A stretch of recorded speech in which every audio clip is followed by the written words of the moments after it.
Bongga yung mga Batanggenyo kasi mga lalaking lalaki, no? Mga barakong barako. Oo. May naging boyfriend ako siya, taga-Subo. Oo, lalaking lalaki. Just, nung unang beses kaming nag-bake club, just pagtuwad ko, ang sakit, ang hapdi ng pet ko. Pati ko, palisong palang pinapasok. Hindi, exhibition pa. Pasensya yung pabenta na iniingat. Pwede mo pa, puro langga.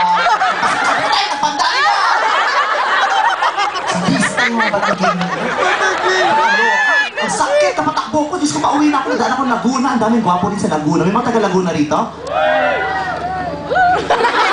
Ang hiya-hiya sila. Palibasa, puro buko pa yung kinakain niya. Kaya yung mga energy lagi. Pero ako, Ilocano din ako kasi nanay ko taga-La Union. Oo, bongga rin ng mga Ilocano. Anya?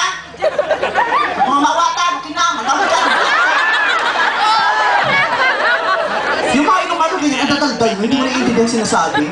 Nagkaroon na ako ng mga katalik na Ilocano, kasi ko hindi ko maintindihan. Sabi sa akin, Inkat, agiyot na yun, agiyot na yun, agiyot na yun, okay lang. Sabi ko naman, agurin ka, okay lang, agurin ka, nagtakil na tumutong, nagtakil lang, magbangsil. Ano? Hanggang Baguio, Diyos ko. May naging boyfriend ako sa Baguio, igurot. Kakaloka pag may club kami, ang likot-likot. Kasi habang tinitira ko, may mga ritual pa sumasimusin. Tinatira ko naman, mga ritual na. Kaya ko yung tira, tsaka yung ritual, ang hindi ko kaya, habang tinitira ko, umakit pa ng rice terrace.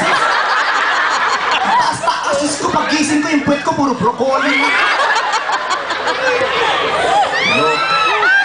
Hindi, ay pinapatawa ko lang kayo kasi alam ko naman, mga busy-busy kayo. Ito pala kami ng kasi sa beautiful audience.